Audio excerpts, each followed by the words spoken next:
मैं अनिल कुमार। मैं आज आपके बीच आया हूँ एक बहुत जरूरी मुद्दे को लेकर, बहुत ही अहम मुद्दे को लेकर।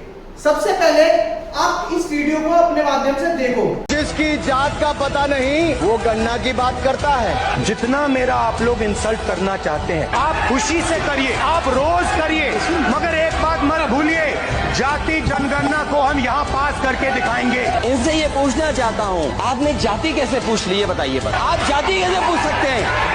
नाम किसी का नहीं लिया था, लेकिन जवाब देने कौन खड़े हो गए। देख लिया। अब आपने वीडियो देखी होगी।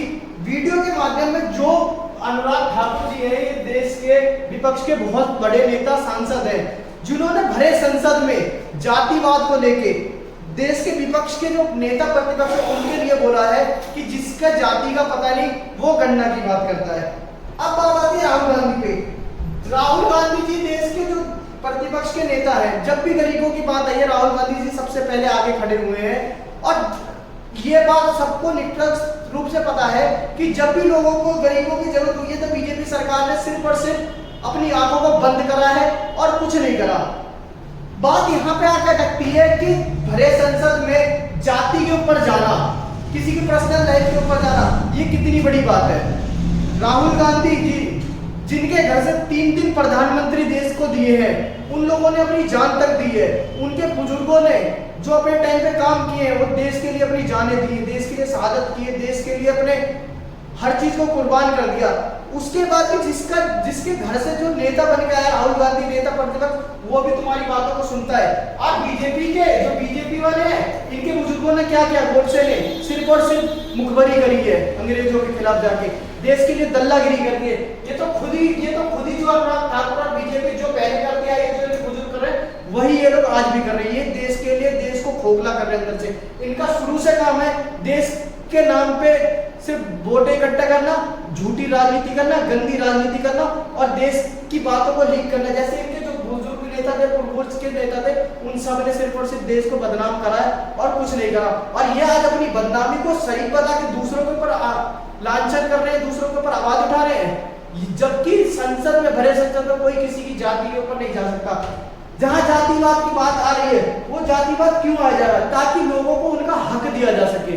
अब देखा जाए कि लोगों को जब जाति के ऊपर बात हुई थी तो सबसे पहले लोगों ने जो एग्जाम वगैरह हुए थे उसमें पेपर कितने लीक हुए? वो पेपर लीक होने की वजह सिर्फ और सिर्फ जातिवाद, ताकि कोई गरीब का बच्चा पढ़ के आगे ना निकल पाए। ये लोग बीजेपी सरकार सिर्फ और सिर्फ ये चाहती है कि अनपढ़ रहेगा इंडिया तभी तो भक्त बनेगा इंडिया। इनका सिर्फ और सिर्फ एक ही नारा है कि अनपढ़ रहेगा इंडिया तभी तो भक्त बनेगा इंडिया। क्योंकि जब तक भक्त नहीं बनेंगे तो बीजेपी को समझेगी क्या? ये चाहती है बीजेपी सरकार शुरू से कि लोग अनपढ़ रहे, बच्चे पढ़े ना, और सिर्फ इनकी बातों पे चलते रहे कि वहां धर्म की राजनीति हो रही है, वहां जाके लोगों को परेशान कर दिया जाए, वहां हिंदू मुसलमान कर दिया जाए, वहां क्रिश्चियन ईसाई कर दिया जाए। हमारा जो भारत देश है ये पहले सोने की चिड़िया कहलाता था। और उस सोने की चिड़िया इसलिए कहलाता था क्योंकि हमारे भारत देश में सबसे बड़ी चीज होती थी कि यहाँ एकजुटता थी। हिंदू मुसलमान सिख ईसाई सब आपस में भाई थे।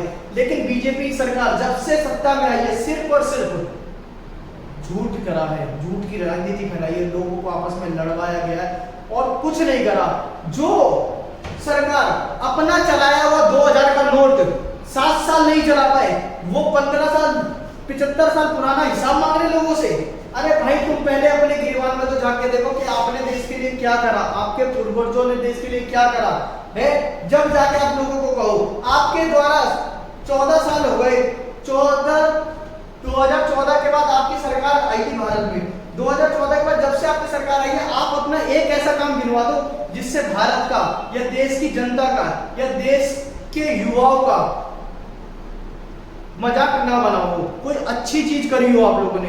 सिर्फ और सिर्फ आप लोगों ने देश के युवाओं को भटकाया है, ध्यान उनका केंद्रित से हटाया गया है और कुछ नहीं करा।